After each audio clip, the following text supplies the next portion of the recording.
game nina. Arsenal had 7. Na 5 no. United 3 in the second half no. Ana make am no. Na transfer so 4 years that period no. Arsenal 3 second half. 4. The minute 3. And you know, and okay, assume we dey emfa there. Say na how dey obi and I don't know we go about 30, we go about on target United 2, Arsenal 1 second half. Saturday make no. That okay. So you dominated. The other can be a better too. Who dominated all of the 30 minutes. Who bomb you pen ko keeper so. How is that possible? And young Paul say what ball 30 minutes oh. But for 30 minutes in football. 45th to the 75th minute. Hey boy, about 80th minutes cry. As I say, Nina no ball shot me. Like it. I wasn't short on target day 2. Now what fan the count? I don't know. You see, for example, sir, penalty for poor man. Oh, he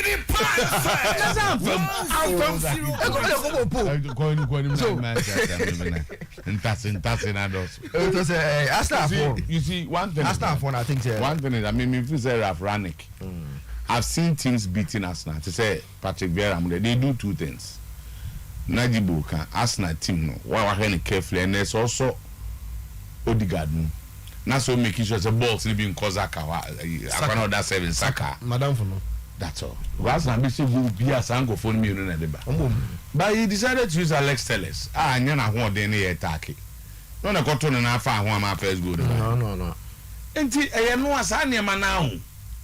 Alex Telles as I know I said that to me who be charged. I'm pound. Sabon energy was say you would blame from. Now boy, and you keep a ya.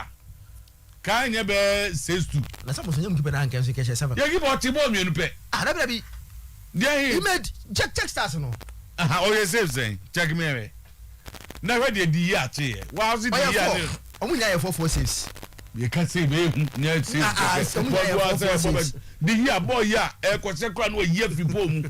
Can you be says to? Omu nya 446. Arsenal na ya de chem. Like to yan go anim na ti ase. Na Arsenal ya de chem. Mashe. We league table na down no just Arsenal better team. Mashe. Until the mo to phone Hey, I know boy dia.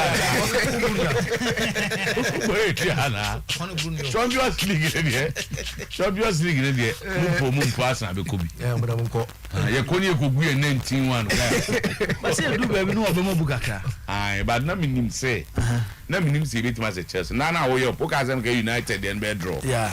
I never thought we could beat them. Yeah. Any Chelsea. Tienya 4 points there ni. But me 10 dey na mu 3 points dey be a Manchester match. I will train ka ho. O Manchester na nso. Oh, yeah. That can go near man and some Yeah. Captain, Brian Kwai. I mean, I said, a lot of time to say a lot of things, but then I will manage. Some time, so you know, can have it. Can the opposite or because I think that I'll commend Michel Arteta at least for these 2 games, Chelsea against Arsenal and Arsenal against Manchester United. I want to mastermind that tactics I did Arsenal go do something so I may it looks like the top 4 no or more a better chance of making it to the top 4 than or more compatriot or more April in Tottenham, Manchester United. I think Manchester United after this match I want to call it a credit for them. Say they cannot make it to the top 4. Now I think we are convinced pay performance on day, but because Manchester United are a team where that coach in a serious statement almost on top 4 is out. Okay, you know, so yes, I do hold him. Yes, kind of crew. Oh, but you has all team problems. I was surprised. Almost as a top 4 to the stadium. Yeah. Now, coach, how many 5 games to go? Coach, I have 4. I come 4 games. Okay, not 4 games. How winning you have 12 points. And the others are not sleeping. They are all 16 points. Coach Yakobuza said now only players also players in the baby beko. You know, I was there. Coach answer more kind of Manchester United open hearted surgery, you know. Something that it's been discussed over and over and over again. Except that people that argument Frank Beckham because team never was not built by Ranick. Now I bet this guy go to play now. We have a gadget open as a what is the argument?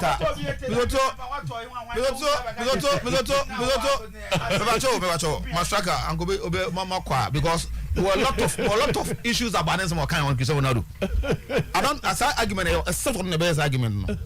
I don't think in football that you know Ronaldo in Manchester United say no how can you say this? No, argument say Ronaldo will score the goals, but about total team player, it affects the team. So then I ask Ronaldo here. So Lewandowski in Bayern Munich, and then where you see, the Ronaldo, and yes, Ronaldo I BBU. No, that's what Ronaldo no best son there. But over concentration, you ever say Obi anya ball na or Ronaldo. Esa emma other players on the opportunity to also score. Ronaldo do the man of best. That has not been the case in Manchester United. Other players are not pulling their weight. And Ronaldo fought. No. And yes, open mic ni be man. Manchester last season and Manchester this season they better. Me compare the two. It's not about what's my argument. Me say Ronaldo but me say. But then Ronaldo coach ni bano. Solution to Manchester problem. Coach ni bano. Who's the coach who bench Ronaldo? And that I don't how can you do this? Coach Ben and Roberts bench Ronaldo in the team. Our player Ben our governor. So Manchester United is not performing now. Problem no Kwaburo just Ronaldo. Nobody said Ronaldo, but Manchester United was going to win the league. But who Ronaldo in your team? Who Ronaldo in your team? Mizoto, he will give you the most important thing in football, and that's goal scoring or the amount. So the other aspect of it, I think the most important thing in football. FM 100. No. When in India send a total in America, but one as a player. So when at this, for example, and Maguire in his lowest time in football, Manchester United Maguire, and when defenders are allowing, let's say, Ricky in goals, how do you put the blame? Say Ronaldo ever share and then Ronaldo. You see the point? When the midfield, you are all to the argument. My understanding, no. Was that Ronaldo would do his best. Okay, me say Ronaldo any the solution. Or as here, or no solution to Manchester United. And different for okay, say they don't need him. So no one solution. I perfectly agree with him. So no one solution. The other players want to put their weight to support him. But if you say that's why I mean what problem. And I think they be move, but now me was now. Because much as we say some players in Arsenal, Bukayo Saka and those players on Boomudin, Emma, when we are playing at their top level, Arsenal. I think don't lose sight of the fact that the coach had done something in Chelsea game, in Manchester United game. And the good thing is that strategy or ball, and Arsenal team, no. That aggression type of football against Chelsea, or we told you how now to defend and open up is not something that is Arsenal noted for. And Arsenal should go at any point that was about Arsenal. But we share on the Chelsea at the Stamford Bridge. The good thing that he did was that when he was scoring, he was also playing solidly at the back, making sure that the players were very aggressive. They were blocking that channel that allowed the Chelsea, the United to come the issue. And it is very effective. So the last three, before these two matches, I remember you. I will trouble on, even though off air though. I will trouble on. You cannot say same to him. What's our kind of say on air? But when I saw my reservation, we shouldn't have lost those games. Yes, and it is because he's learned something. If you had won games against Crystal Palace and Brighton, and you're the same point. Yeah, that's true. So that's but the problem with Arsenal is in that game, they played that typical Arsenal way. Then you want a boy. What I say?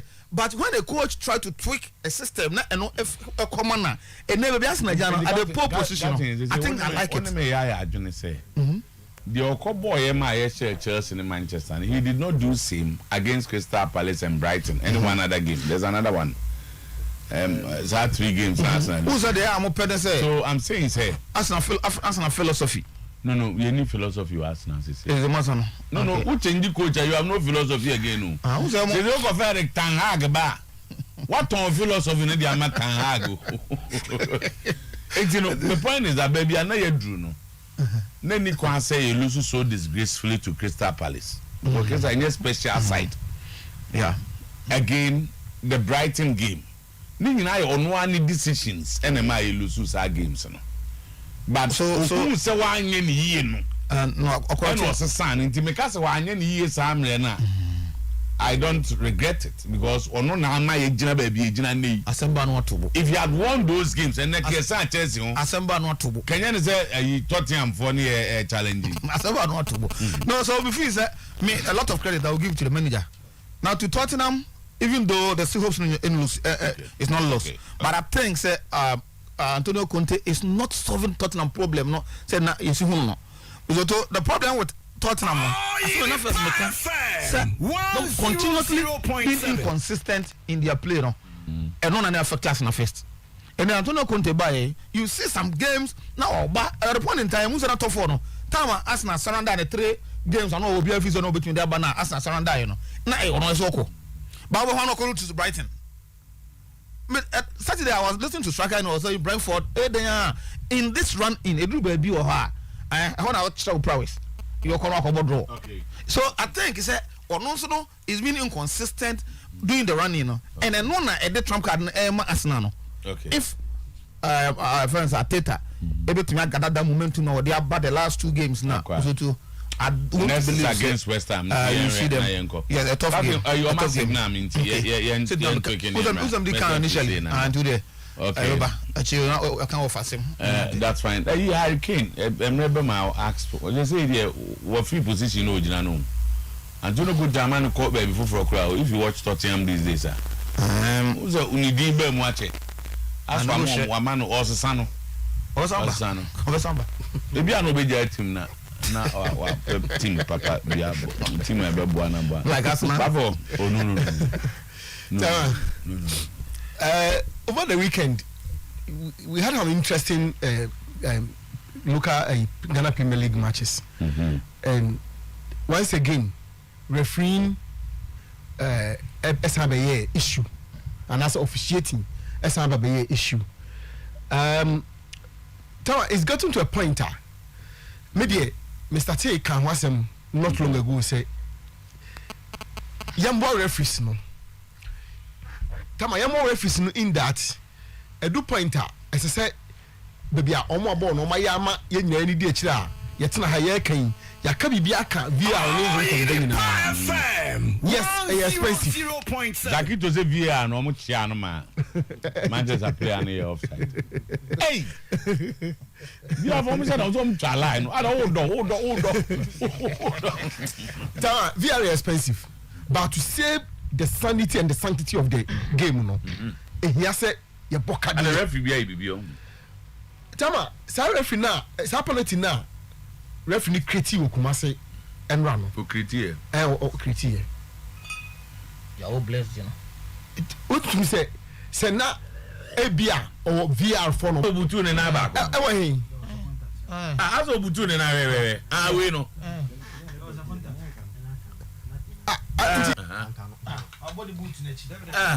Time ben no. Now you time ben no body boot ne ben nyina ho kakra. Okay. Born again omni me o. Ondi ma de nyina ho. Tama. You born again ade juma kakra ko ma no. Say do am nyina ho. Anya no. And now ni tama we dey nine no dey have to go no.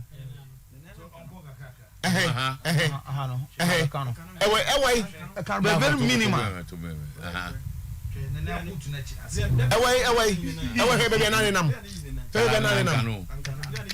Jibu. Ankano he. Jibu we so say we skills ni bi mu de he. Oh, you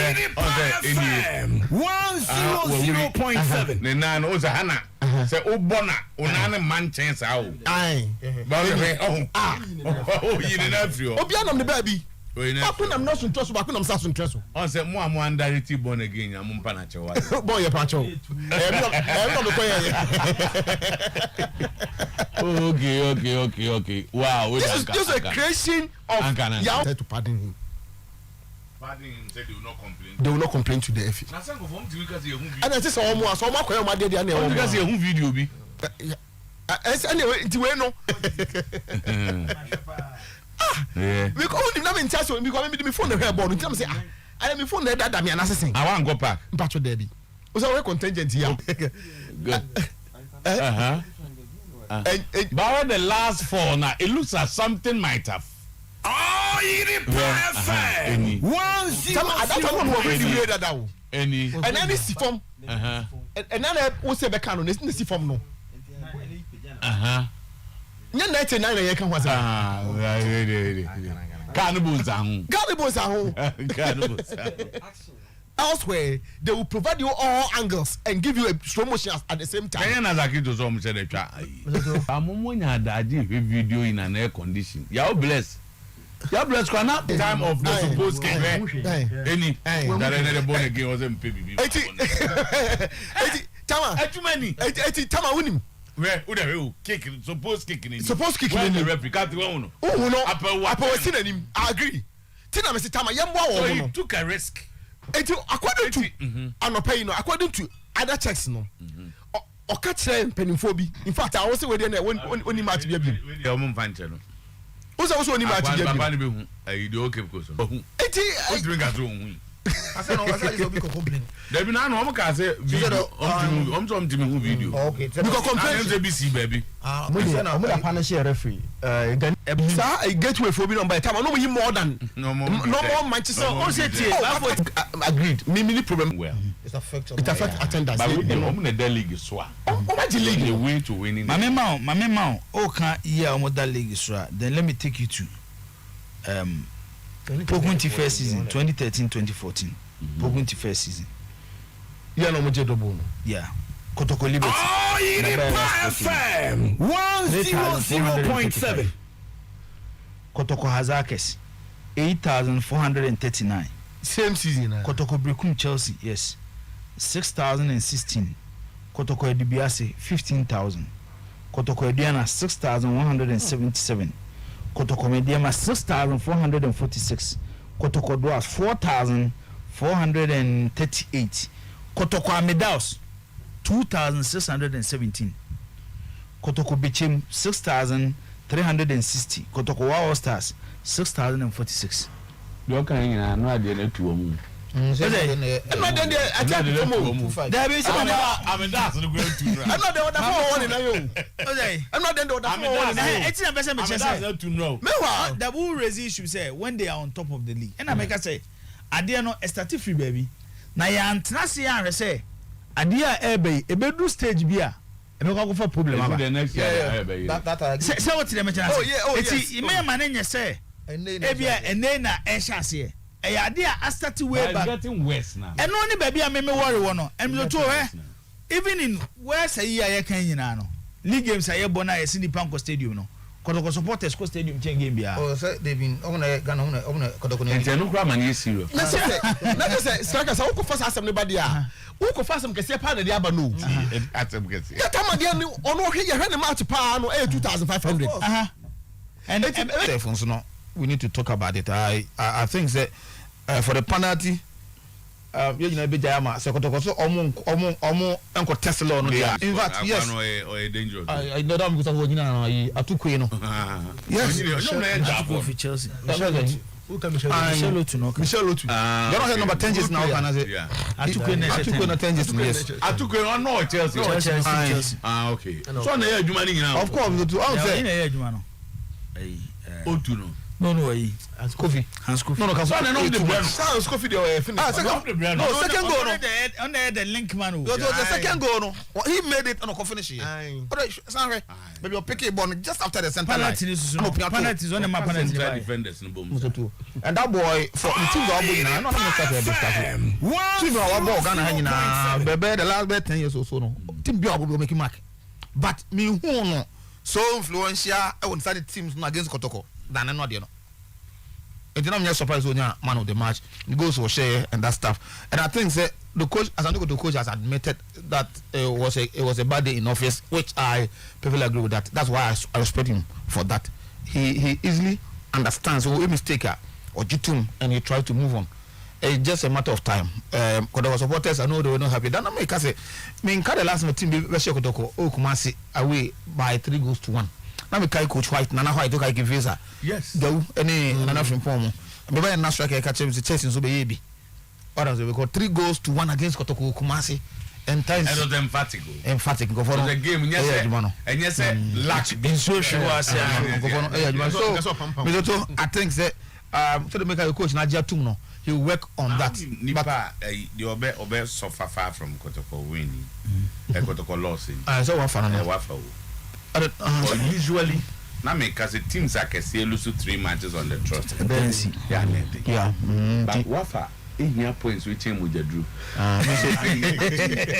How Wafa can win this? As official Wafa member, if we lose this game, as official Wafa member, you lose the game. And you say, and I'm in Bible, and you want me, dear man. You want me, dear man, and I'm in Bible, and I'm in Bible, because I'm able to say Bichemunche. Now, I wish I will close government to 5. I don't know about Zampire. Are some more interest? Confess interest. Confess a conya draw. So what for no to go out for the sofa? Because that's suffering on cost. What for cut off? Now, what for the person to go to Kosovo?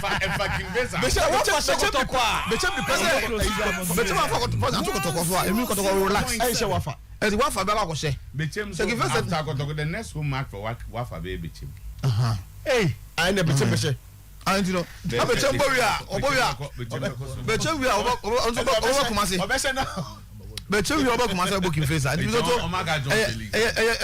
important. And my support, my heart is with Betem. Almost said Carola. Francis, you know why now? My analysis can have now. What is a teach the chamber meet me on school line? I'm the career. And then and that way. May so set is again be 1-1. Na career no 1 point in the day. but you was when I'm the sailing. But a man won't tell you. You But a man won't tell you. At the 5th minute. But my own answer. What's it? Make as much road. You don't want to tell you. At the 5th minute. What's it? 1-2-0. What's it? 1-2-0. 2-0 against 1. At the 5th minute. I say. Oh, tie. So to better man tell you. Obi no di nkoma o. Obi no di nkoma. I want to ayat na se din. Na de eyi kakra ni. That's not my side book. We can mention baby no level for me. No, it's clearly me say. And there level no. prosper weakness. Don't African name. Be level for me. Defensive organization. Washa I so consistent say team bi akotokode na bia. FM 100.7 big chances and see Nina how a coach set up in defensive because you are boy 3 goals in now how boys were disorganized as a winning number of big issues they have with Salom was 1 penalty on Mbella that he 1 o'clock toss I saw that was also a penalty but boy we onya o tofo no sa sorry ko hit here there's a clear contact there who's that ball no yeah that they make yeah and he was close he was very on the rebel play on look at where Salom was standing I said video menu eko look at where Salom the man they have to look at where he no ojina oh very esa can the party be disappointed very clear so back in the party Salom had a very bad day one of the Kotoko has a first league game they were already but today I think so I'm not there look at Obutu le ba o na we see na ze oben o we see wani mu we see oben o we dey see them dia for see wani mu no who we be answer but I think say in all Kotoko just when we're just off. One of those days now, or may off no. So All Yiri FM 100.7. You also steady. And one of those games. You steady the person. So. And one of those games. Is he a trender throughout the season? The difference between Kotoko and the clubs on Bonne say Kotoko attack no. We clinical. Teams now Kotoko no bono. O attack. You did that park and so but you need motivation. Okay. It's the end game no. E ade asi to the host na me ade ba ko a. There be when I'm assessing Kotoko ne has am here say. Let me tell you say. Omuria they will go to Africa. The measurement is Africa. Okay. So we look at Africa.